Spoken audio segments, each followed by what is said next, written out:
So next, let's start building this rig. This rig is actually very simple, because what we really need to do is find the center point of this small sphere, and then use our controller to do an aim constraint on this point.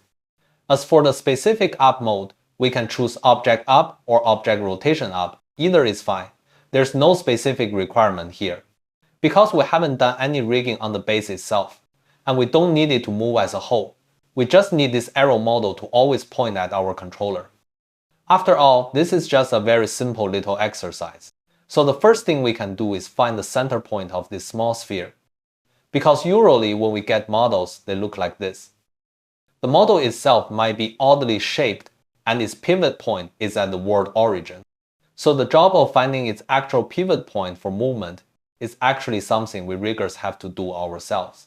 Let's take a look at the structure of this model. It's actually pretty simple. We know it must be right in the middle of this center edge loop.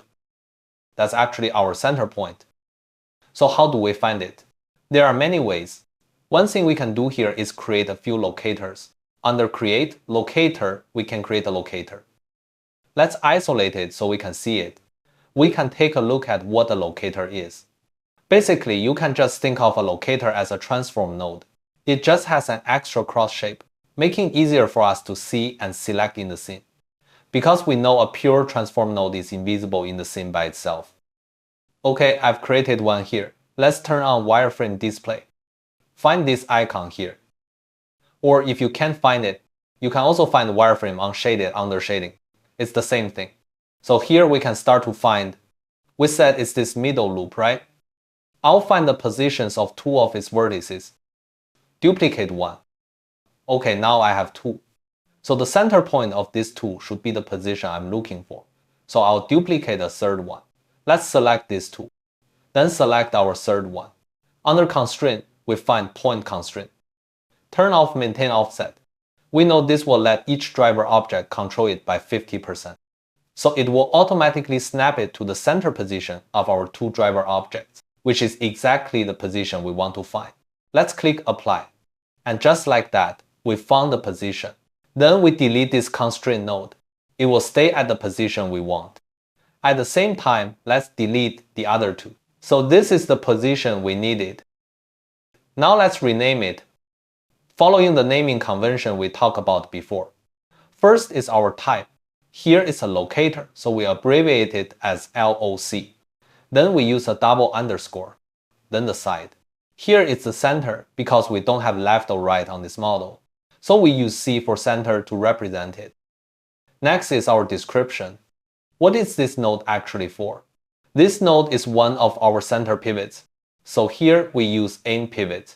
And finally, our index. Again, double underscore, and we use 4 digits, so it's 0001.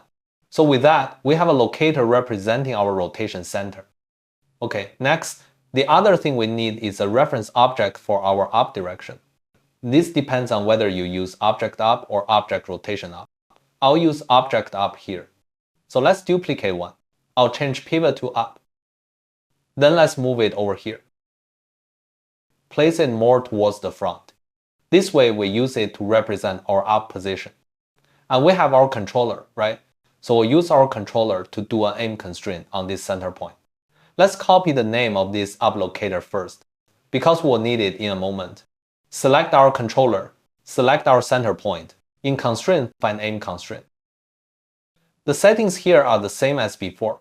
We're still using the x-axis as the aim vector and the y-axis as the up vector. If you don't want too much of an initial offset, we need to analyze it. Okay, let's look. Which axis is closest to our controller? It's the negative y-axis. So here we should use 0, -1, 0. And for the up axis, because the up object we created is in the z-axis direction of our locator. So here we should use 0, 0, 1. Then we select object up. And for our up object, we use the locator we just created. Then we hit apply. Okay, you'll see here its rotation doesn't have much offset. There might be a tiny numerical offset. That could be due to where I place the controller. Or sometimes in the 3D world, there are slight inaccuracies. This is all acceptable. We can also go back to the default settings we used, 100 and 010. That works too. It depends on your own preference. So that's done, but it hasn't affected our model yet. So here we need to create another group. This group is where we're going to put all our models in a moment. We'll give this group a special name. We'll use an abbreviation for transform, because this corresponding group can only hold models of one level of detail. Since for different level of details, we might need to split them into different files later, so they can't be under the same group. So for this group, we also need to give it a level of detail name here. Then we can name it like this. Next is this locator. It's the one we're going to control. We'll use it to parent constrain our group without offset. This way, when we move the controller, this group will rotate accordingly. Next, let's put these two models in. Now take a look. When we move it, our model will move along with it. Finally, let's build good habits and do some cleanup work. My rig here already has some hierarchy. You can see there's a master, the top level group. There's a group representing controllers. There's a group representing models. So here, we need to put this group we just created that follows the locator back into our models. Just put it back under its proper hierarchy level. Then we have some locators.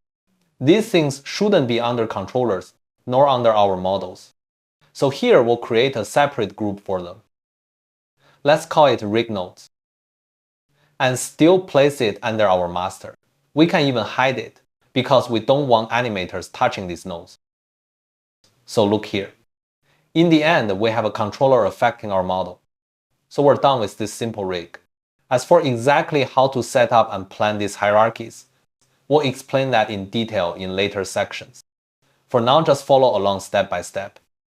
So that was a very simple example of aim constraints to help us practice it.